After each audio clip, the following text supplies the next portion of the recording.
Hello students,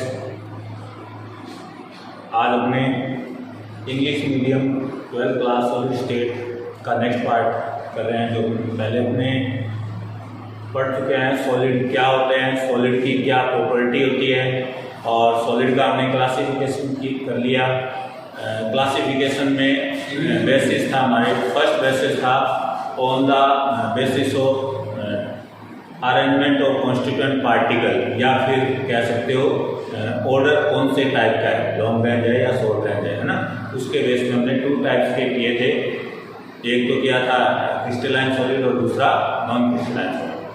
आज अपने second classification करने जा रहे हैं कि जो भी सॉलिड होते हैं उन सॉलिड में हमें पता है कि कॉन्स्टिट्यूएंट पार्टिकल जो होते हैं, उनके जो पार्टिकल होते हैं उन पार्टिकल के बीच में बॉन्डिंग होती है। तो बॉन्डिंग कौन से टाइप की बॉन्डिंग है, बॉन्डिंग का नेचर क्या है, उस नेचर को ध्यान में रखते हुए क्लासिफिकेशन किया गया है सेकंड। तो अपने सेकंड क्लासिफिकेशन कर रहे हैं जी number on the basis of nature of bonding. ठीक है, सॉलिड आर 4 टाइप्स।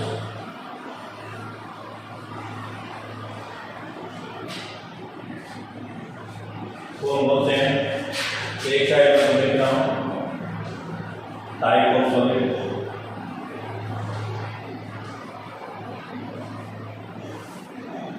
फर्स्ट है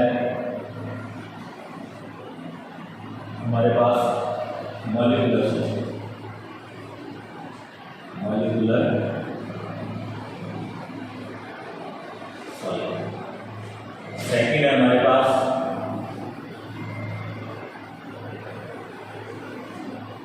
आयनिक सॉलिड।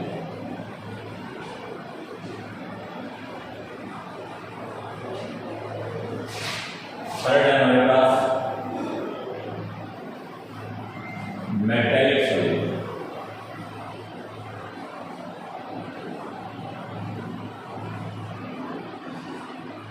और फोर्थ नंबर है हमारे पास कोवेलेंट, या इसको कह सकते हो नेटवर्क।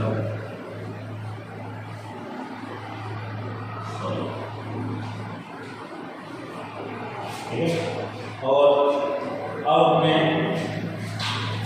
बात करते हैं इन चारों का डिस्कशन करते हैं। मॉलिक्यूलर सॉलिड में अपने पास कॉन्स्टिट्यूएंट पार्टिकल होगा, उसका क्या रहेगा ना। तो यहाँ पे लिखेंगे पार्टिकल नेचर क्या है, पार्टिकल नेचर क्या है। इसके बाद कि बॉन्डिंग का नेचर क्या रहेगा, बॉन्डिंग नेचर, पार्टिकल के बीच में जो बॉन्डिंग है उसका नेचर क्या रहेगा, उसका हमने बॉन्डिंग नेचर। फिर हम बात करते हैं इनकी क्या एग्जाम्पल रहेंगे, एग्जाम्पल क्या क्या एग्जाम्पल इनके रह सकते हैं।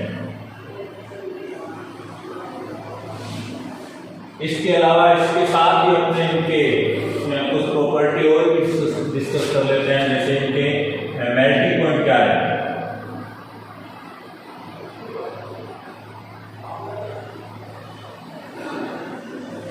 और बाद में इनका इलेक्ट्रिकल कंडक्टेंस क्या है।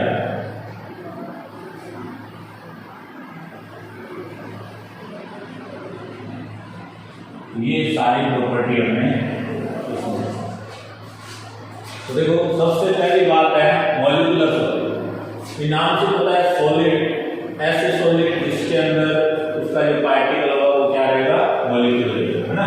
कल हमने लास्ट वीडियो में मैंने आपको कहा था कि सॉलिड के अंदर जो पार्टिकल होते हैं वो पार्टिकल जो होते हैं वो में भी एटम, आयन एंड मॉलिक्यूल है ना।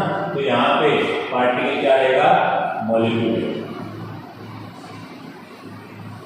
सेकंड आयनिक सॉलिड के अंदर पार्टिकल क्या रहेंगे, आयन रहेंगे।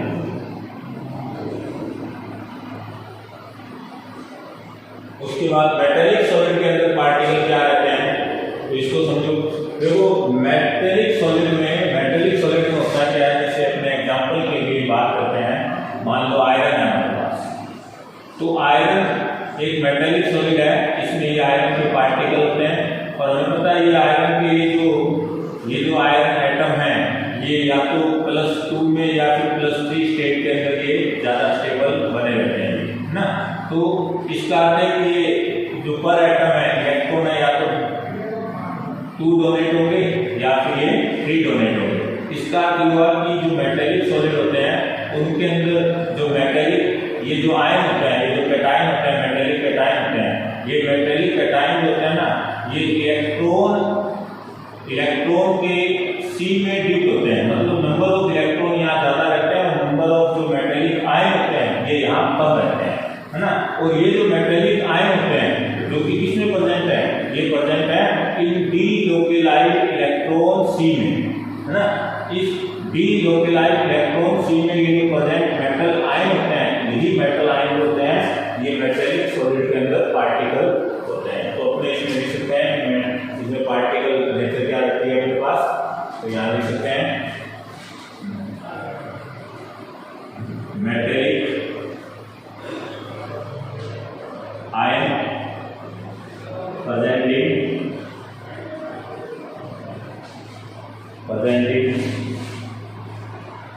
in C of delocalized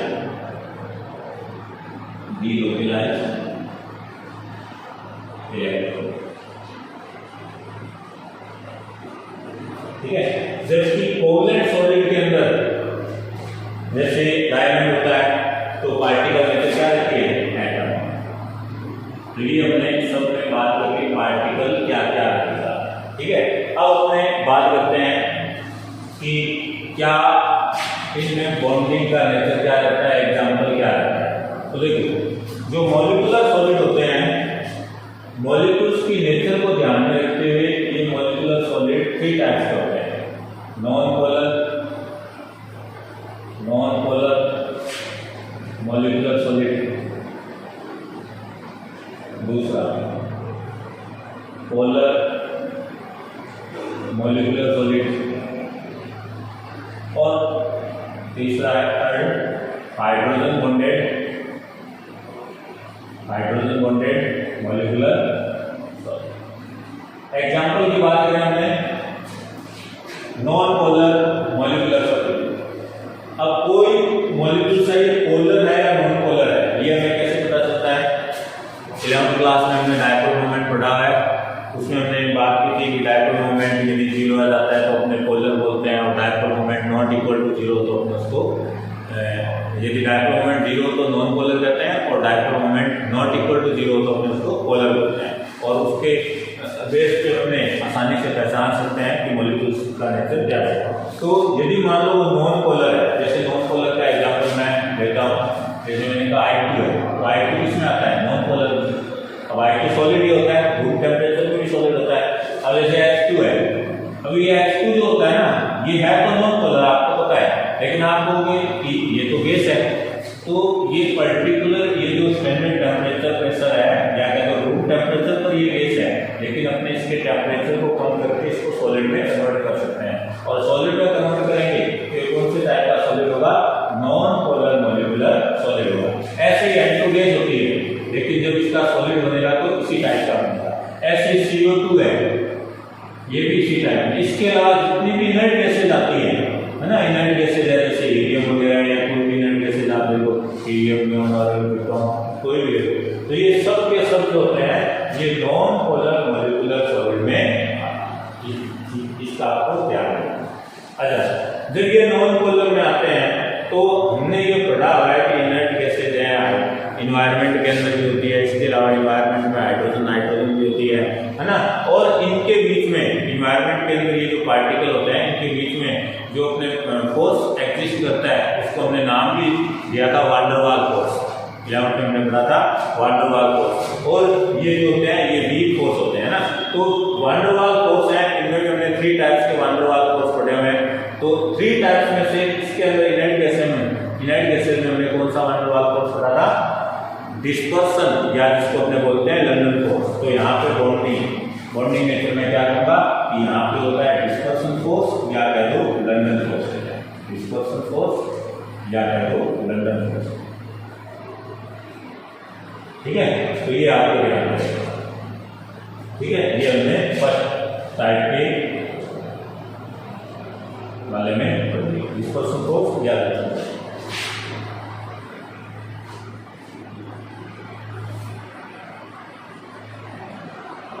dispersion oblique London.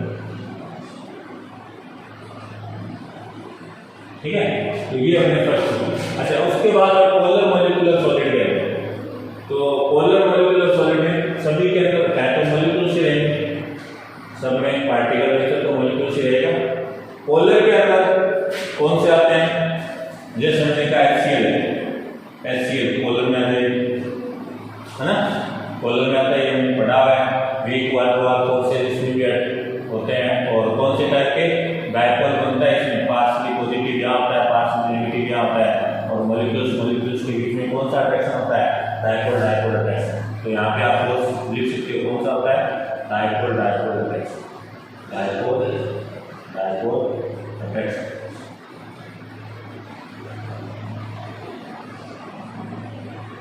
है ना। इसके अलावा और भी मैं पोलर मॉलिक्यूल्स में SO2 ले लो आप, ये भी पोलर होता है SO2,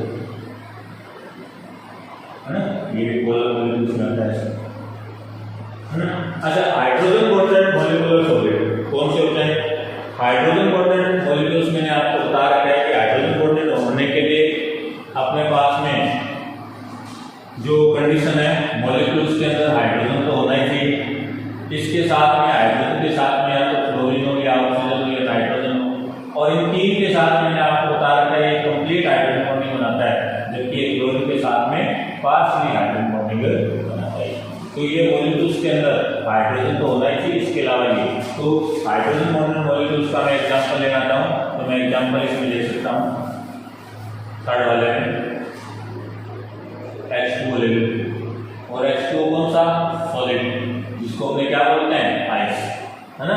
याद रखो CO2 जो सॉलिड होता है उसको ड्राई आइस कहते हैं, जबकि इसको आइस बोलते हैं, है ना।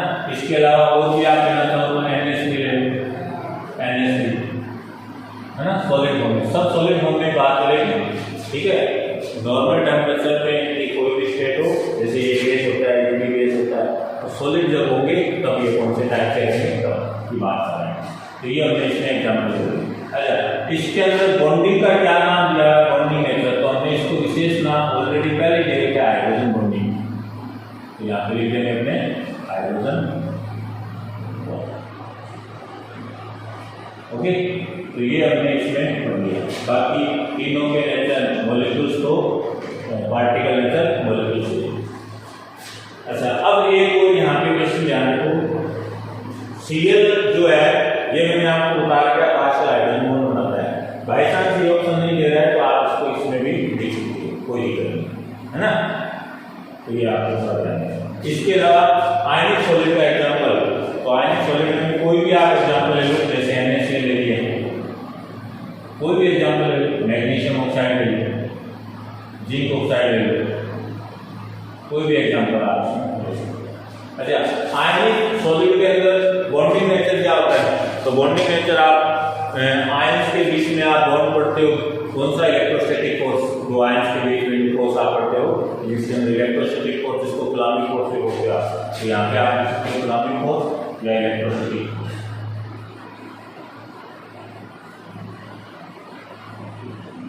इलेक्ट्रोस्टैटिक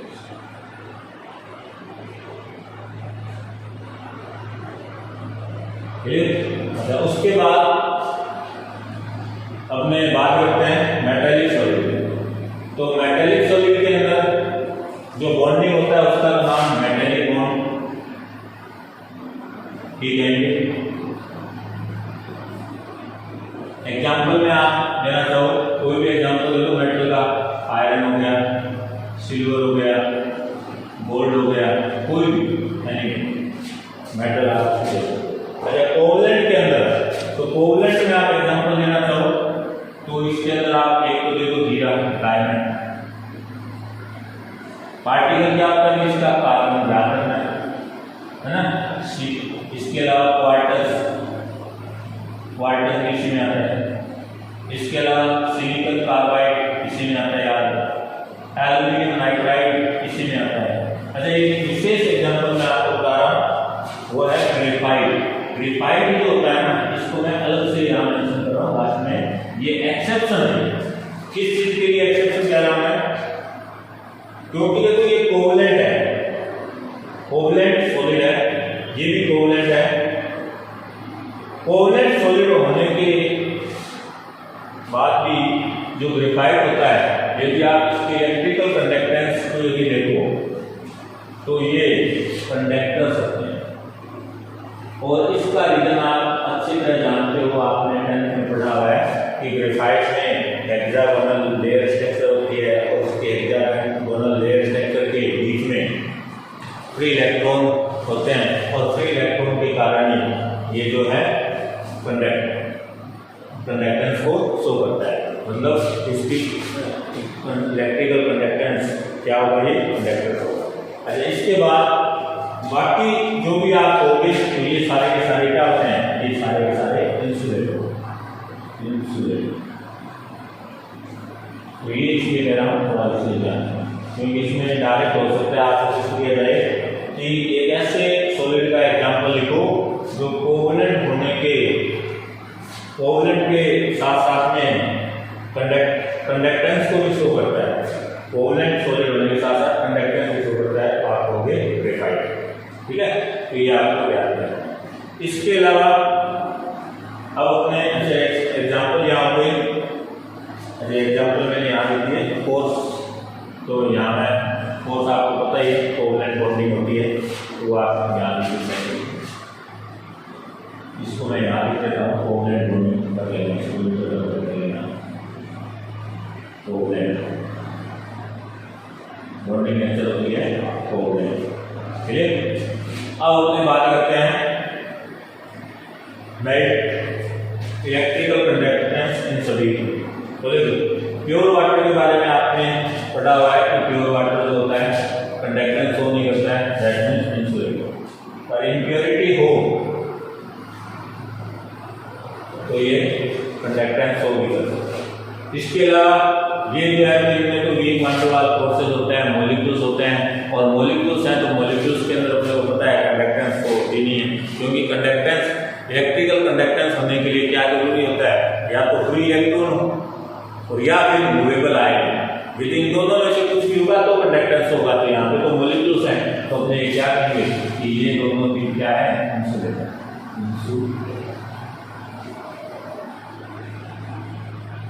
मतलब कंडक्टेंस सोना। अच्छा इसके बाद इनकी बात करें, आयनिक सॉलिड की बात करें, तो आयनिक सॉलिड के अंदर ध्यान रखो कि इसके अंदर आयन होते हैं, लेकिन आयन जो होते हैं सॉलिड स्टेट में मूवेबल नहीं होते हैं, है ना। तो सॉलिड स्टेट जो होती है इनकी, ये तो होती है इंसुलेटर, बट इनकी मोल्टन और एक्वस स्टेट होती है ना, उसके अंदर मूवेबल आयन होते हैं। मूवेबल आयन के कारण मोल्टन और एक्वस स्टेट क्या होती है, मोल्टन एक्वस स्टेट इनकी कंडक्टेंस को शो करती है। अपने ये कहेंगे इन सॉलिड स्टेट, इन सॉलिड स्टेट क्या होंगे, इंसुलेटर, इंसुलेटर। ठीक है, but in molten and aqueous state, aqueous state क्या होंगे, कंडक्टर्स। ठीक है, तो इसके ऊपर आप इसको थोड़ा सा विशेष ध्यान रखना, क्योंकि यहाँ पे कई बार क्वेश्चन आ जाता है क्या, in solid state NaCl is insulator while in aqueous state it's so conductance why, तो आप क्या लिखोगे, in solid state in NaCl movable ion is not present while in aqueous state ion is movable so they give conductance. Clear है? तो ये आपको थोड़ा ध्यान रखना विशेष होता है। अच्छा, एक और ध्यान रहे, यहाँ इस पर एक क्वेश्चन और बता रहा हूं मैं आपको, एक्सरे डिफ्रैक्शन टेक्निक, यहाँ लिख रहा हूं मैं एक्सरे डिफ्रैक्शन टेक्निक। ये एक ऐसी टेक्निक है जिससे ये पता चला है कि आयनिक सॉलिड जो होते हैं ना, आयनिक सॉलिड जो होते हैं इनकी सॉलिड स्टेट में भी आयन एग्जिस्ट करते हैं, मॉलिक्यूल्स नहीं होता है। मतलब पार्टिकल जो होता है ना, इनकी सॉलिड स्टेट में भी पार्टिकल की नेचर आयन होती है, मॉलिक्यूल नहीं होती है। मतलब जैसे आप पढ़ते हो ना छोटी क्लासों में कि NaCl मॉलिक्यूल है ना, तो एक्चुअली NaCl मॉलिक्यूल नहीं होता है। NaCl में भी क्या होता है, Na+ और Cl- आयन होता है। यदि आप NaCl को तो आप मॉलिक्यूल रिप्रेजेंट कर दिया। तो ध्यान रखो कि कई बार क्वेश्चन पूछते हैं कौन सी टेक्निक है जिससे ये पता चला है कि आयनिक सॉलिड के अंदर उनकी सॉलिड स्टेट में भी पार्टिकल की नेचर क्या रहती है, आयन रहती है, मॉलिक्यूल नेचर नहीं रहती है। तो टेक्निक है एक्सरे डिफ्रैक्शन टेक्निक। तो इस चीज का थोड़ा सा ध्यान रखना, ठीक है? तो ये चीज। अब बात करते हैं अपने मेल्टिंग पॉइंट।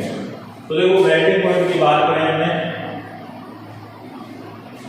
यदि अपने मेल्टिंग पॉइंट की बात करते हैं तो सबसे पहले तो अपने डायमंड का लेते हैं। मेल्टिंग पॉइंट बहुत ज्यादा होता है, आपने को पता है, तो high melting, high, very high, high very, क्योंकि बहुत ज्यादा होता है, वेरी। बात करें मॉलिक्यूलर सॉलिड के अंदर नॉन पोलर वालों में, H2 है, N2 है, हीलियम है, CO2। अब ये तो है गैस, अब गैस है तो गैस के लिए इनको सॉलिड में अपने कन्वर्ट कर रहे हैं, है ना? तो इनके लिए क्या करेंगे कि इनका मेल्टिंग पॉइंट जो होता है ये वेरी लो, वेरी। बस ये दो आपको याद है तो आप बाकी जो है वो आप आसानी से ठीक से भी याद कर सकते हो। बाकी देखो ये आपके पास क्या दो ये बचे मॉलिक्यूलर वाले, एक आयनिक वाला और एक, तो आप इसमें क्या करो, यहाँ लो लिखो, यहाँ भी लो, इन दो में हाई।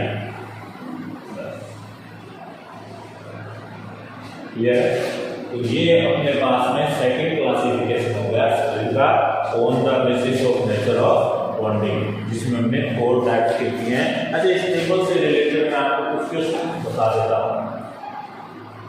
एक तो ये क्वेश्चन कि ड्राई आइस किसको कहते हैं, ध्यान रखें, सॉलिड CO2 नोन है ड्राई आइस।